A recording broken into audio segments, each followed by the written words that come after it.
Alrighty, folks, welcome to Living Free in Tennessee, where we talk about building the life you choose on your terms. Today is Friday, April 12th, 2024, and this is episode 893 of Living Free in Tennessee. And we are sitting in each other's laps on the couch today because we needed to fit two more people in besides me into this live stream. And you're going to learn all about that today. Now, remember, if you are 15 minutes early, you are on time. And if you are on time, you are 15 minutes late. So we just decided, why not? Let's start the live stream early. These two guys will be sharing a mic so they can get it close to their mouth. And I have my mic further away from my mouth. We're hoping that this will allow people to, will allow us to be more balanced. So let's start with, why in the world are there three people on the couch today? Let's start. So this is Tactical Redneck. Say hello. Hi. Tactical Redneck, how you feeling on this couch right now? Cramped. All right. And who's this guy over there? I'm AJ Harrison. AJ has been on my podcast once to talk about propane, which led to some of the most amusingly watched videos about what propane tanks were made out of, how you fill propane tanks. Like, people can argue about propane all day long. I had no idea. Did you know? So, can you make a propane tank out of recycled aluminum cans? Once. Is that like all mushrooms are edible once? Yeah. Anyway, for those of you who are in the live stream, if you have a question, today more than any other day, it's very important that you put the word question in all caps. We're going to catch you up on the Homestead today, having not had the live stream for 2 weeks from here. And then we've had the Self-Reliance Festival in between that. Before we jump into the main content of today's show, I want to thank our first sponsor, which is Agorist Tax Advice. AgoristTaxAdvice.com/webinar has a webinar you can sign up for to learn about how to, well, start thinking about how you optimize your business for the tax code that exists. That's over at AgoristTaxAdvice.com. And he's just really passionate about helping people get set up to track write-offs, basically the way that you should track write-offs, so you keep more of your money that you earn in your pocket. Check that out, agoristaxadvice.com/webinar. The next webinar is April 30th, last day of the month. Our other sponsor of today's show is in this cup right here, and it's Holler Roast. Holler Roast orders to order. Was I doing that yesterday, AJ? Absolutely. Yeah, you need to speak in the mic. Tactical had it. Absolutely. Yeah. Stop hoarding the mic. I had it sitting on my pants because there's nowhere else to put it. You can hold it in your hand. Or you can give it to him and he can hold it in his hand. Anyway, Holler Roast was roasting orders to order right after Self-Reliance Festival, because what we find is when we are at an event like that, people tend to order the specific variety they want, the roast level they want, and then I get home and have a whole bunch of roasting. So I had a great day in the shack yesterday. If you want premium craft roasted coffee delivered to your door, check it out, hollerroast.com. Finally, our featured event of today's show is it's a sauerkraut demo tomorrow between 1 and 3 p.m. at the Holler Homestead. If you want to get information on that, you need to join our Telegram group, actually, and that's Living Free in Tennessee on Telegram. I think it's LFTN group. It's t.me/LFTN group. And I tend to put these event announcements where we have a monthly open house. It's a potluck, bring something to share if you can. If you can't, whatever. And then we'll be doing a sauerkraut demo. Now, AJ, can you tell them why we're doing a sauerkraut demo? So we can have sauerkraut at the workshop. Yeah, so the spring workshop's in about 2 weeks. And we like to feed people as much of the things we talk about on the show as we can, plus tap into what we're growing here as much as possible. And we always have sauerkraut. And this time I realized I hadn't started any sauerkraut before SRF, and I was looking at the to-do list before SRF, and I'm like, that ain't happening. I need about 2 weeks to get it to the right flavor. So Saturday I'm making sauerkraut anyway, and I was like, well, that's the open house day too, so why not just function stack on that one, right? Okay, so big picture in the Holler, 2 weeks of chaos, tactical. What do you think is the most important story to tell? I don't know. There was a lot from the last 2 weeks. Yeah. I So think we're finally through birthing. we are finally through birthing. We'll talk about that a little bit more when we get to the livestock section. But here we are. All the events happened at one time this year because Easter was in the way. And post construction at the Holler, where we're not really put back together. It's spring planting season. So what has happened this week on the homestead that's made our lives better? We got rid of a ram. Okay, but in order for the ram to be gotten rid of, what happened that was super important before that? Which part? There was The two. one to your right. Yeah. So AJ got put trial by fire. To start with, he passed the first 2 tests. So big picture, we have helpers in the Holler right now, and we don't usually have them. AJ's one of them. Yeah, so he passed the first 2 tests. He found the place, and he picked a decent parking place and didn't end up in the pond. So those were the first 2 tests, and then he shows up, and then it's like, how do you feel about processing a ram? And so the first day he was here, it was like, get settled in, and then it's like, there he is.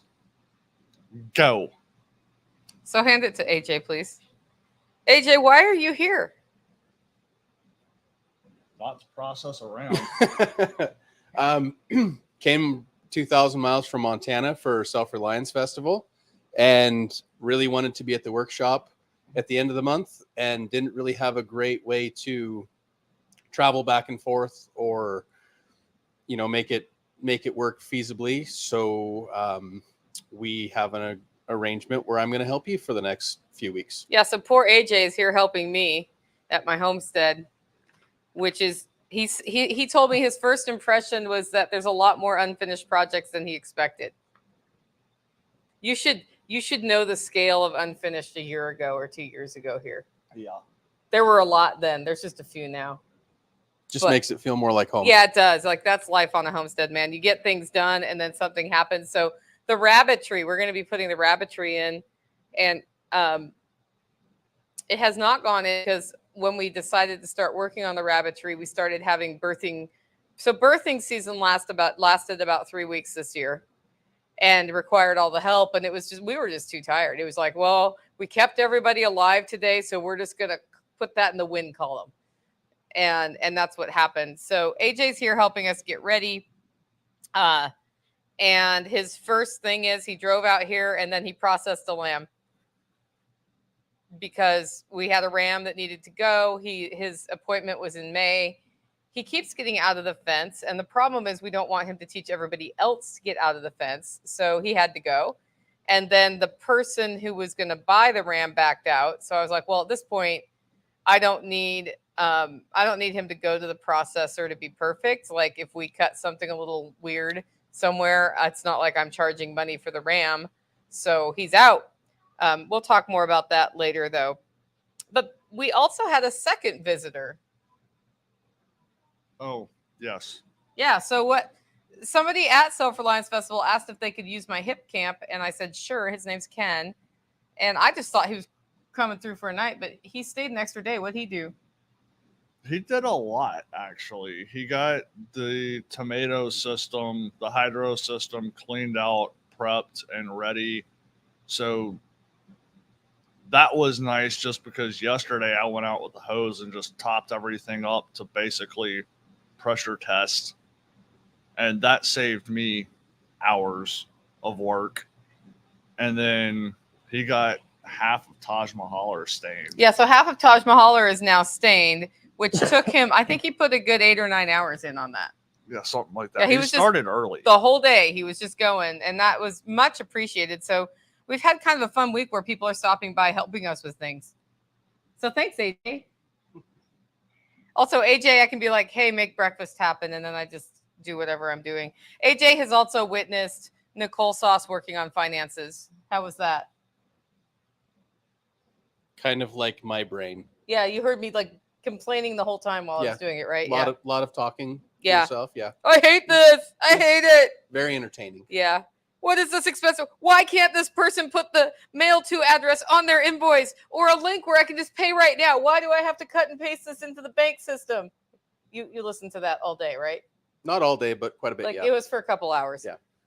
But that's, that is what it is. Okay, so it's time for our first segment of today's show. This is Featured Forage, where we talk about the wild foods that we're finding on the homestead. This has been a very special year.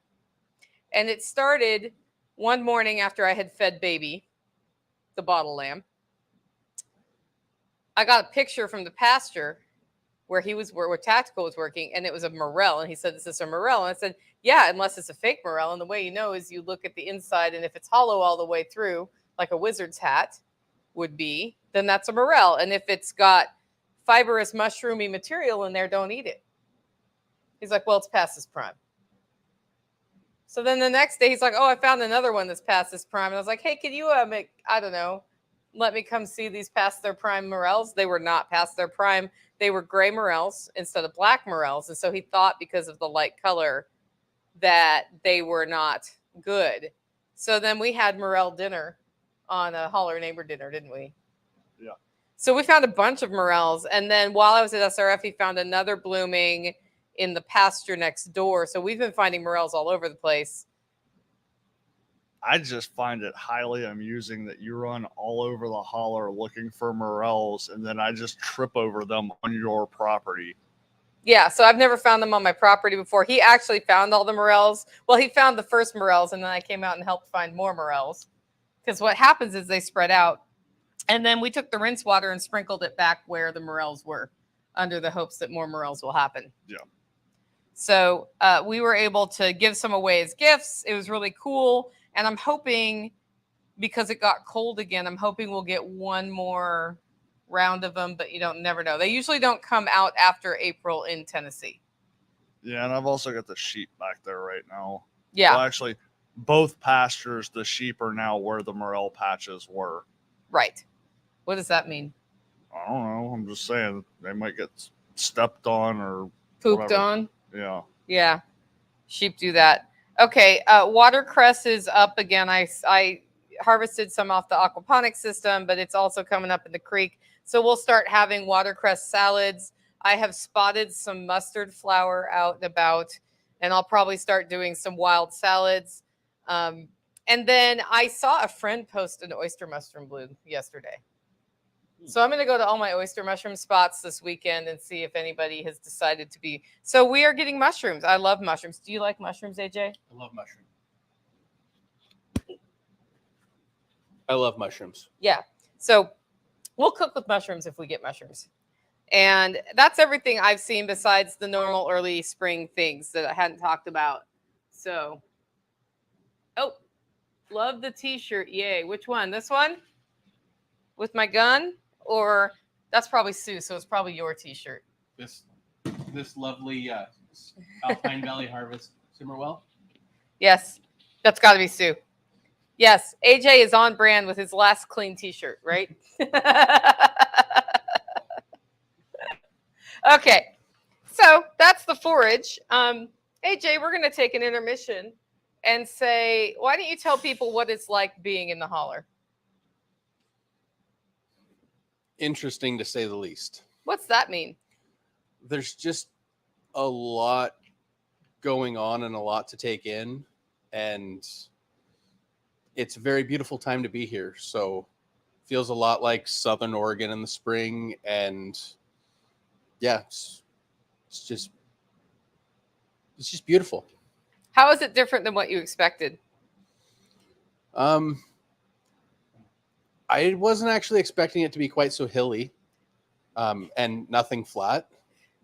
Welcome to my world. And I was not expecting the interior to exterior flow space of the Taj Mahal. Oh, yeah. So now you have to build a Taj Mahal, right? Yes.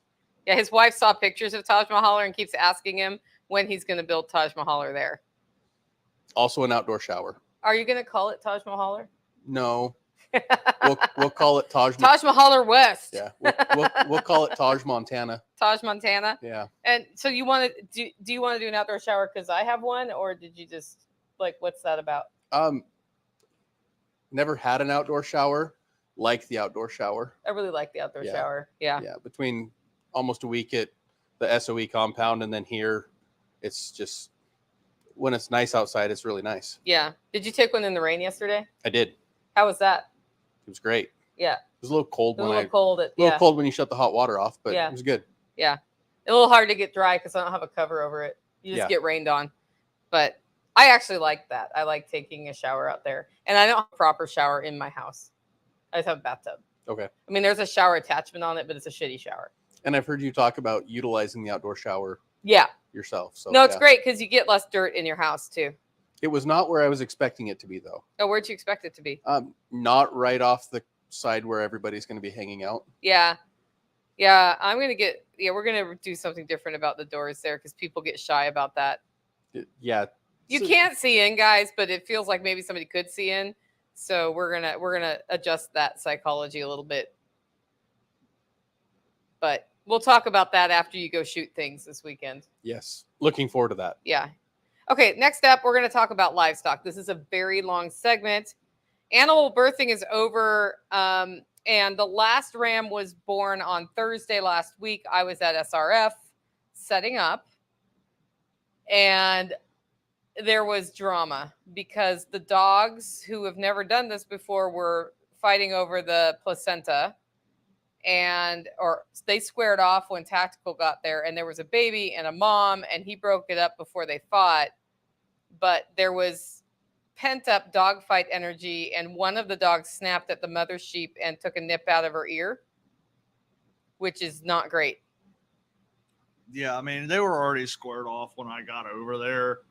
And I think what wound up happening was like they almost were like bowing up on each other. And so I yelled at them. And one dog went to walk off. The other one was in like, roid rage mode. And since the other dog walked off, he just lashed out at the only other animal standing there, which happened to be the sheep that had just given birth. Yeah, so now she's still mad at him. Oh, yeah. Anytime he gets near her, she charges him and hits him with her head. And he does nothing about it except for run away. Yeah. So I don't know. It does not appear that he's a threat, but that led to extra drama. And then she was so enormous when I left, I thought there would be two in there, and there's apparently only one in there. So we just have one ram from her. And I don't think there's anybody inside who never made it out, because that's what I was worried about. But she hasn't, I didn't do an exam because I was not there, and she doesn't appear to be in distress. And if there was something in here that did not come out, she would be in distress. Yeah, she seems fine now. She's just still in the I just gave birth and I'm gonna kind of stay over here away from everybody else phase. So she's got a totally vibrant little boy, and that brings the count. We think it's 5 girls and 4 boys, so 9 total lived. We had 2 stillborn girls, I believe it was, and that's a lot of extra sheep to add in 1 year for us. That's not a lot for somebody who manages larger flocks, but that more than doubled what we have. Yeah, and on top of that, this is the first time all of them have been synced up before. I think the closest we had was 2 months apart. So it was always just, you've got one set of babies that you're looking at. Yeah, there's always a set of babies. So now we have all the babies at one time, which is supposed to be easier, but it was not an easy 3 weeks. Yeah, I mean, some of them were more concerning than others. I was stressing about Khaki because she was younger than Cloudy. Cloudy was the one that had problems, and I was like, surely we're going to have problems with Khaki. And then I go over there, and Khaki has 2 babies. She's running around with 2 babies. Yeah. Yeah. Okay, that's done. Yep. Okay, so the chicken nest, I thought I was going to have chicks hatching during SRF, And I came out and the nest was torn apart. The eggs that were almost all the way to maturity were kicked out of the nest. And I feel like something happened to make that chicken's nest fall apart. Abandoned. Like maybe it was the thunderstorm we had or something. There's another pile of eggs, but I haven't seen a broody chicken on it. Have you? Well, I've seen her sitting on them. I don't know if she's actually broody. Okay, so I'm going to keep an eye on that. That doesn't necessarily mean anything because it's been about a week since that other nest was abandoned. So if they go broody, great. If not, then I'm looking at incubating chicks again this year. But I would much rather have the chickens raise the chicks. So we're really hoping for that. And the only reason I want to make more chickens is that the American breast chicken tastes pretty good. And I don't really like chicken anymore. So that's saying something. And then also I would like a few more hens down there. So we'll just see how that goes. Stormy, give the Stormy update. Actually, have AJ give the Stormy update. How's Stormy doing, AJ? She's doing really well. Yeah, how could you tell? She's very vigorous and jumps all over everything. All over everything. Yeah. And when she's following Tactical, she like bounces behind him. It's pretty cute. Yeah. So we're at 3 weeks now. I saw her eat an actual piece of grass today. Like she walked up to the grass, bit it, and swallowed it. And I was like, wow, you did all the things sheep do. That was a proud mama moment right there. Yeah. It's almost as good as first steps. And then we moved sheep from the pasture to here. Yes. And that is usually a big drama. And the sheep end up mad at us for 2 months afterwards because we scared them to death moving them over here. And actually, Floki didn't mind that, but other sheep mind that. Like the girl sheep do not like it. So this time I was Floki was awesome. yeah. So this time I was like, hey, why don't we put him in the trailer and drive him over? And so we got them. Here's how we got them.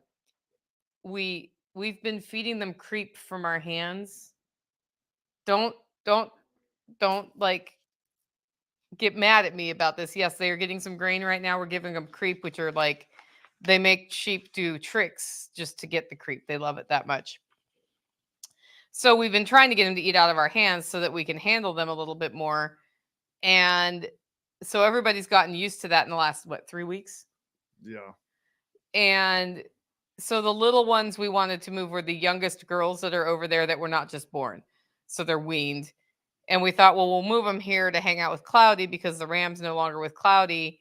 And then they won't be with the other sheep who are going to get bred in September. I don't know. Are we breeding Cloudy in September?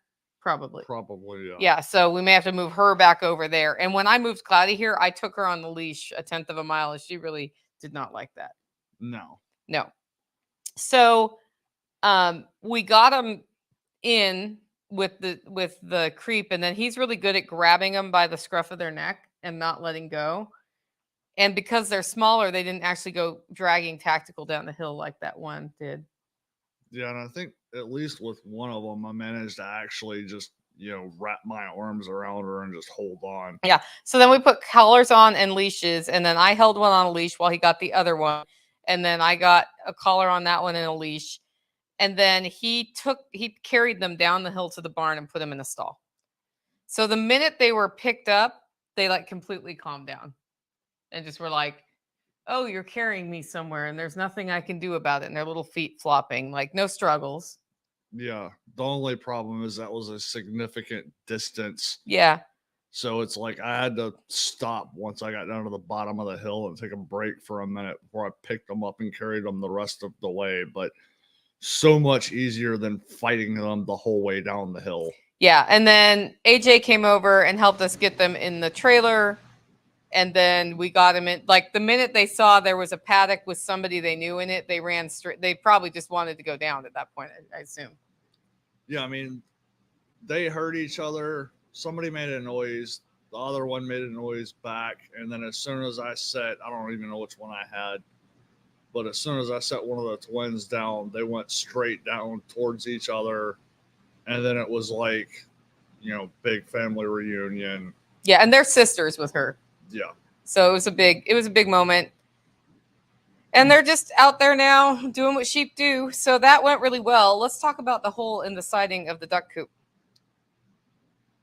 Yeah, that was fun. I went to put ducks to bed right before SRF, and one of them kind of looked like she had gotten roughed up by the drakes, and then she walked by me, and I was like, that is way worse. Like, I'm fairly certain that I just saw muscle.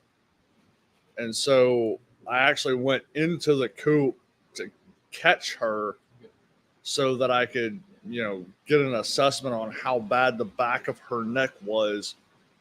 And while I was trying to catch her, I saw a hole that was about the size of a football in the side of the metal roofing that makes up the siding for the duck coop. And I'm like, well, that has to get dealt with. So I got her separate. We put her in the chicken tractor with some food and water. What do we use? Iodine on her. Yeah, iodine. And so we just quarantined her off, patched the hole, and then moved on with life. And then a couple of days later, I'm sitting there with the farm sitter explaining something about the ducks, and it's like, oh yeah, there's like 3 ducks over here. They must not have gone to bed last night. They were probably, way up the creek or up the wash or something. And by the time, I left, they hadn't made it back yet. And then it's like, there's 5 of them.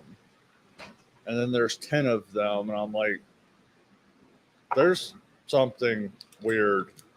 So I walked down to the coop, and in the same piece of metal, right next to the original hole, there's another football size hole. Weasel. With a little scruff of hair on it. And so the part I haven't figured out is either that was a possum or it was that ram, because the ram had access to that side of the coop. And I also watched that ram try to go through like a 1 foot hole in the fence that's the duck door going down to the pond. Like, he literally stuck his head through that hole and tried to crawl through. So it would not surprise me if somehow or another he managed to make a hole and tried to escape through that hole. Yeah. So, and then the duck has since recovered and is now back with the rest of the flock. So you see a lot of posts on Facebook with pictures of poultry injuries saying, oh no, what am I going to do? And in my experience, there are things you can do to help them along. You can decide if you're going to give them antibiotics, all those things. But in my experience, they usually just heal unless it was past the point of no return. Like one time I had a chicken with like an 8-inch gash, which for a chicken is significant. That's most of its body. And you could see to the muscle. And I took super glue and sort of left gaps so it could drain, but kind of held it back together. And that chicken lived. And continued giving eggs. Well, I mean, they're hardy critters when they decide to be hardy. And that one was laying an egg almost every day. Yeah. So, and the one in the ICU, basically, the only reason we had to have her separated was we didn't want other people picking on her wound. So he was just like, what do we do? Do we cull her? And I was like, nah, let's put her aside and we'll see how she does. And now she's back and we're not down a duck. So that's kind of nice. And it wasn't that hard to do. No. There was the part where she pooped all over my front porch. And that had to be cleaned up. And the hardest part was probably catching her. Yeah, that's also true. Okay, so that's the livestock update. Next segment is grow. What are we growing on the Holler, in the Holler right now? I can't say I'm not growing much of anything. I've got one of the 3 peppers that I took a cutting off of last year actually made it through the winter. So it's now hardened off and that's about to go into the ground. And then I've also got cuttings off of various trees, a lot of willow. And some of those are just going to die because they were just always going to die. but I've got a lot of the willow that's actually starting to put on actual leaves. I've got some other stuff that's putting on buds. So I'm kind of excited about that. That's going to give us the ability to make more willow, and it's also going to help with where I'm putting it hold soil in place. So there's some places that used to be literally just bare slab rock that now are starting to collect soil, and there's actually plants growing there. So my seedlings are doing really well. I accidentally left them out all night last night. They doubled in size while they were out last night. So I think that means it's time. I've been hardening them off this week. It's time to transplant them. And that's lettuces, a very special spinach derivative, and a variety of Swiss chard that's supposed to get really big. And the germination on Swiss chard was really crappy. But I've got three viable plants there. And that's fine. I have other Swiss chard around. That's what we had for dinner last night, was Swiss chard from the aquaponics system. AJ got to witness me not wanting to go outside and harvest it. And I was like, oh, just get off your butt, Nicole, and go get it. It's literally less than 2 minutes to go pick Swiss chard and like get it for dinner. So in hindsight, I'm glad I actually took the 2 minutes to do that. We also had some watercress in that saute. And the tomatoes are looking great. I have 2 in the ICU that did not develop proper roots, because I'm hydro training them for the tomato wall, which is thankfully, so Ken, who came to visit us as a hip camper, his first job was to get that all cleaned up and reset up. So the tomato wall is now ready for planting, right? On this side. In theory, yes. In theory. So we're going to test the pump and make sure the pump's working. I think that's the only thing that I. And then I will get nutrient levels in the water stabilized, and then I'm going to start putting the tomatoes out already. And because I can bring them in and out very easily at this age if it gets cold. There's not a frost in the forecast right now, so I might as well get them going. By about 3 weeks from now, it gets harder to bring them in and out because we're going to start training them up the trellis, which is paracord. So trellis is probably an over-dramatization of describing what that is, but the things that they climb. And then we may rebuild the tomato wall in front of my bedroom window at the spring workshop. I need to send an email to everybody saying, are you okay with the aquaponics demonstration being a hydroponics demonstration? So that'll go out. It's basically today. The same it's thing. Basically the same thing, but some people really get wrapped around the axle on aquaponics. So if somebody's specifically there for an aquaponics demo, then we'll go back to building that mini aquaponics system.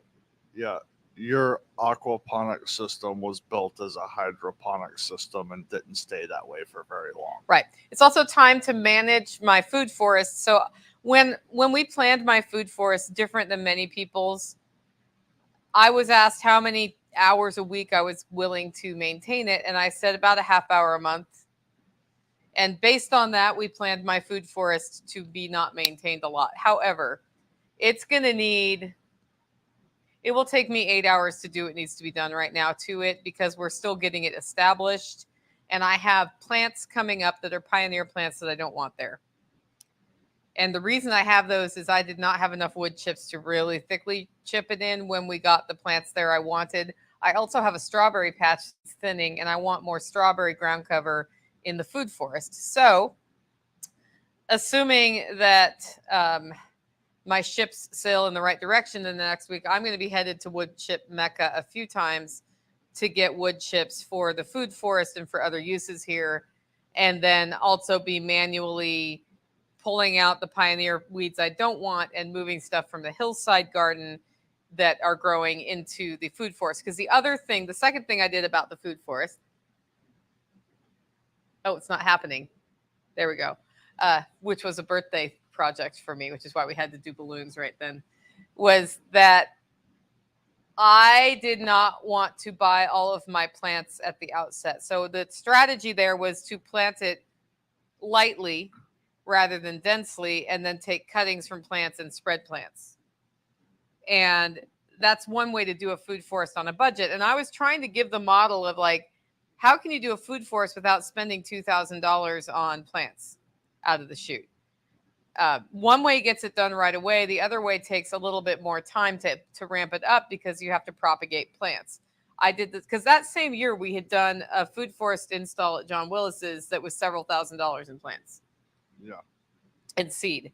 And here I was like, this is how you do that if you only have $250. The other aspect of that is there's a lot of cuttings that came off of those trees that are now going in places that you would not have been able to put cuttings when you put that in, because they're all going way back on the backside of the property. And I would say a food forest is an over dramatization of what I have. I have more of an orchard on purpose. So I have access planned to where we can drive around. We have micro swales in to help slow the water running off and capture that into the system. And over time, that swale will fill with silt from the water and become flat. And we did that so that as my mobility in theory gets less good as I get older, it's easier to walk through that area. So there was a lot of thought put into that system. Yeah. And that's, I mean, that's kind of how you got to do that. I have 2 trees that are probably being replaced that have not done well. I have one apple tree that is not quite dead, but should be. And then I have another tree that the sheep got to this year that I don't know if it's going to make it. And that's a plum tree. Okay. So if the plum tree goes, I'm going to put nuts in both those places. Okay. That's my plan. So I'll have to look at what variety. I might add a crab apple just because I like having crab apples. But the apple tree that was blight resistant got the blight. And while I could treat it for the blight, I'm not going to treat it for the blight. Because why? I want to spend a half an hour a month on my food forest. I just don't want to mess with it. We have fire ants all over the property that we're murdering. And let's see. We need to make fodder tree guards. Okay. Do you know how that works? I know how I would do it if you're talking about what I think you're talking about. What I want to do is take a landscaping pipe and slit it and put it around the young trees so that the sheep stop eating the bark when you have them in there, or you need to put electric fence around those. Yeah, the sheep aren't going back over there anytime soon. Yes, but they're going to go back over there unexpectedly with no time to make the guards. So I want to be making the guards now so they're just there and up and you don't have to think about it. We're also going to do that to any fruit trees that you're not willing to fence out, because that's why we're losing that one. Okay. Yeah. So, and it's super easy to make. And then once they're a little older, as long as you don't give a lot of time access to the sheep, which never happens, it won't be a big deal. But when it's like half an inch around, they can just like girdle the thing pretty easily. As far as the garden goes, I have not put a lot of thought into planning where I'm going to plant what in my garden. And it's time to seed the garden. So that plan will be in place by the end of the weekend. And I decided this year, after watching how crappy my Swiss chard germinated, that I'm going to pre-germinate beet seeds and try to get them to go that way. But it's time to plant beets, and beets are going to go in. So that's what's up with the vegetable planning. I have no peppers. I have a couple. I need to find my 2023 Jack Spirko seed for the jalapenos, because that's a really good jalapeno. And as a result of the construction, I cannot find those seeds. Yeah. So I tried to germinate the 2021s and they did not. So hopefully I can get that done. I may ask Jack to take a cutting off one of his pepper plants in May if I still haven't gotten it done, and I'll just come home with that. Have we gotten any deliveries from Amazon in the last 2 days? Don't know. Okay, because I got live plants in those. I will go check. Yes, so I've got water hyacinths on the way. Okay. That will die if we leave it in a box. Okay. Yeah. And I feel like it was supposed to arrive 2 days ago. I don't think it's here. Yeah, I should look at that. That'll probably arrive dead if it's just on walkabout. Possibly. Yeah, possibly. And then the hillside snarl is less snarly, but I still got to get into that hillside snarl. And I think I'm going to buy a cattle panel and make a trellis out of that for the climbing rose, so the rose stops climbing all over the hillside into all my other stuff. Okay. Okay. Do you care about that? I would prefer the rose to just not be there, but The redneck doesn't like pokey things. That's why They the do nothing gooseberry is still in useful. like these horribly neglected pots out there. Third season, and they still give me berries every year. there might be some, what do you call it, subconscious wish that that stuff would just die. Mm-hmm. It's not happening. There we go. I feel better now. K-Box said, thump the thumbs, everybody. That's right. Okay, AJ, so you've heard all this. What's your thought? Lot to do, a little bit of time to do it. Yeah. Are you sure you want to leave this weekend? 100% sure. Yeah, I'm 100% sure. Yeah, I've been looking forward to this Are for a you long taking time. fighting rifle this weekend? Yep, Steve Eversole and I are headed to Camden this afternoon. Awesome. That's going to be a good time. It's going to be a great time. Okay, Holler Neighbors community. We had, for the first time in a long time, an on-site house sitter for SRF. And she's very capable, and we still had birthing happening. So Tactical stayed with her for like 2 days of her tenure here, because I was like, it is not fair to drop some poor person off, and I have a ewe that has not given birth and a bottle lamb. It's like, here, don't have any sleep while you're here. Not cool. Yeah, but she did a great job. And the other thing that has happened from our community is that AJ showed up and butchered immediately. Within hours. Within hours, yeah. Only after setting up. With his own table, because none of my tables are here. They're all in Camden. I need them back urgently. We made sure to put the outdoor kitchen sink back in, though. Yeah, beforehand. yeah. I'm so excited because I'm going to scrub the Holler stuff. And we've had some community help. One of our community members has a back problem, so we've been like pooling all resources on that for pain management. I don't know what the next steps on that one is, but we'll find out. And then we will be probably doing a Holler Neighbor dinner on Sunday night. I'm going to talk to Tracy about that, even though a couple of our Holler neighbors won't be here because they're going to be arriving back, probably hungry, having eaten whatever y'all eat while you're at TAC Response, which may not be the best choices. Yeah. We're probably going to put some trash in our mouths. Yeah, probably. Maybe. I mean, like last time I was at TAC Response with Steve, he had like pre-cooked meals for the whole weekend that he was just eating up. So. And we had the discussion. Luckily, I have some stuff in my fridge freezer in my truck waiting for that as well. So just kind of depends on how I feel. Yeah. That is a thing. Yeah. For sure. Okay, next segment is finances. This is where we talk about the finances of the homestead. I was really looking forward to selling that ram and using the money from that ram to offset sheep-related expenses. I was really looking forward to processing that ram. I kept Tactical from shooting that ram multiple times. And I was like, but it's sold and we're making money on it. And then it became clear we weren't waiting till May. And so then I reached out to my buddy. And I'm like, hey, are you sure you don't want to just come out this weekend and process it? Because I'm pretty sure we're going to process it this weekend no matter what. And he's like, oh, no, I'll come out. And he like talked to the person that had gone halvesies with him on the lamb. And we had a schedule to process it on Saturday. And part of what was going on here is we were processing it into two halves. And then Chef was going to show people how to cut it up, right? Yeah. Well, his buddy like texted him the next day and was like, never mind, I don't want the lamb anymore.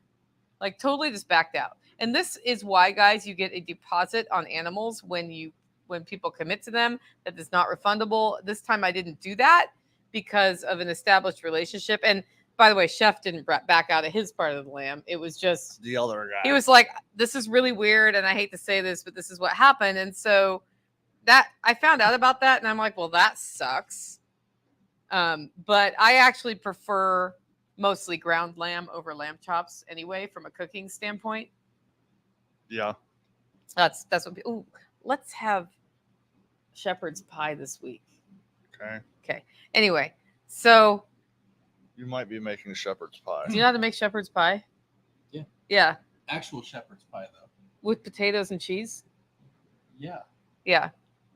I don't need the crust, though. Can you do crustless? Yeah, because they usually put a crusty thing on top, right? Sometimes. Sometimes, yeah. I usually don't add the wheat. Anyway, so I was like, well, screw it. We'll just process it now. And that's why AJ ended up processing that lamb.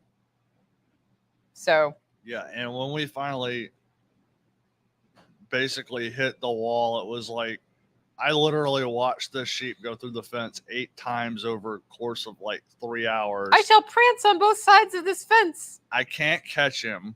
I can't lure him. I can't do anything with him except for watch him go through the fence. I was like, my only other option is when I'm here by myself is just to shoot you. And then she showed up, so it was basically like the options are either he's getting shot or you somehow get a hold of him and we get him back into the pond. Because I've tried driving him, I tried catching him, I was gonna try lassoing him. Like nothing. I could literally do nothing. Yeah. So, guys, when you commit to a small farmer to spend, a few $100s on an animal and then you back out like that, like it's no big deal. It's a big freaking deal. It's a big freaking deal. Like that guy had cost us money to keep him around for the person who backed out.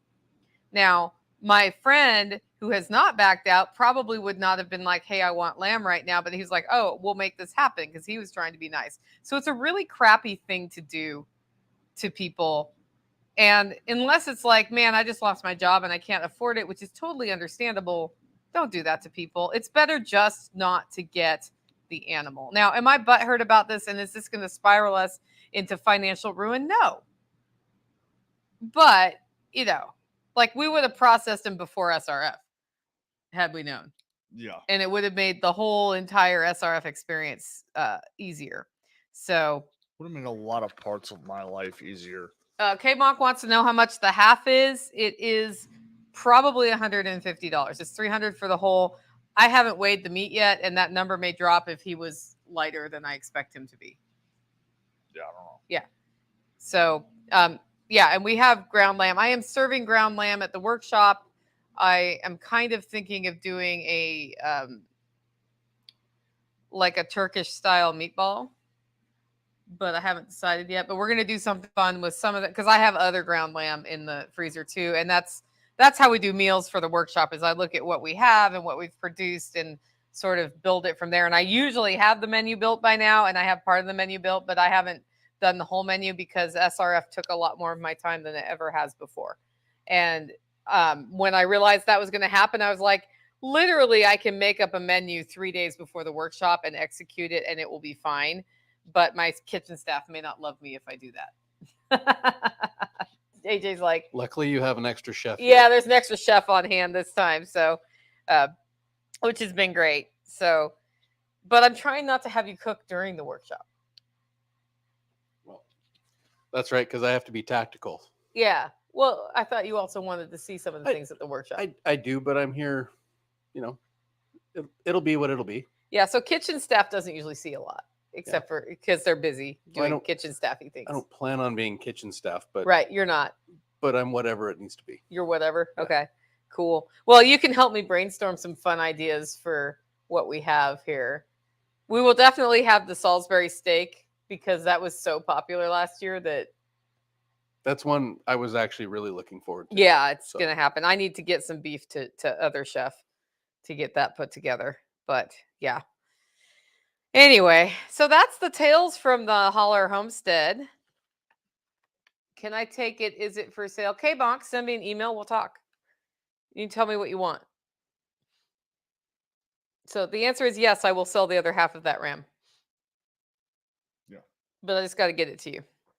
So.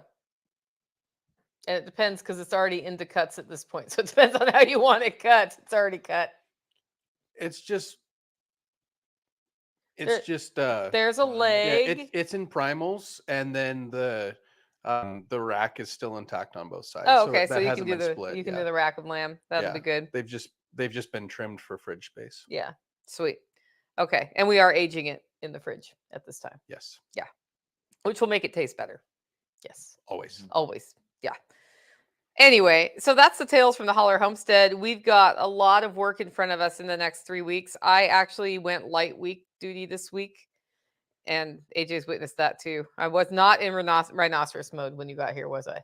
No, but you spent plenty of time in rhinoceros mode at SRF. I did. So Yeah, and I purposely went light this week, knowing that the spring workshop's 2 weeks from now, and because of that, I wanted to have a little window of rest before I re-rhinocerosed. That's a new word, re-rhinocerosing.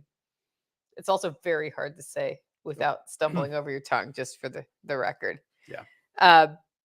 Yeah, so I re-rhinoceros starting tomorrow probably, but maybe not till Sunday. I will go to the pool Sunday to swim my laps because I haven't been to the pool in 3 weeks and I feel like I really want to swim some laps. So that's going to be glorious. I would have gone on Easter Sunday, but it was Easter Sunday and I assumed they were closed on Easter Sunday.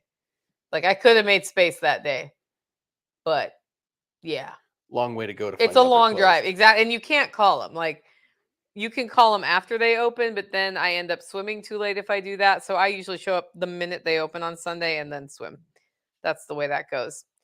So that's been an important rest to schedule in as we get into spring workshop mode. I do have 2 people who have paid their deposit and can't come for a health reason. So if you've been listening to all of this and you're like, I really want to go to Nicole's workshop and I want to listen to Porterhouse talk about how to build water on a piece of property where there is no water in an arid environment. So he's in a dry part of Northern California. Or you want to come and hear Toolman Tim talk about failing forward, or you want to hear Sunshine Prepper talk about how she's been building her business, or any of the other cool things. We've got soap making, we've got sourdough bread, we got a whole bunch of, it's a really fun mix of heritage skills and business stuff, plus making those relationships and enjoying all of the bounty of the Holler Homestead. Those tickets could be purchased. And the best way to get in on that is go to livingfreeintennessee.com, click on workshop. I've actually opened 2 tickets again because if those 2 sell, then I'm going to refund the money, the deposit from the other people.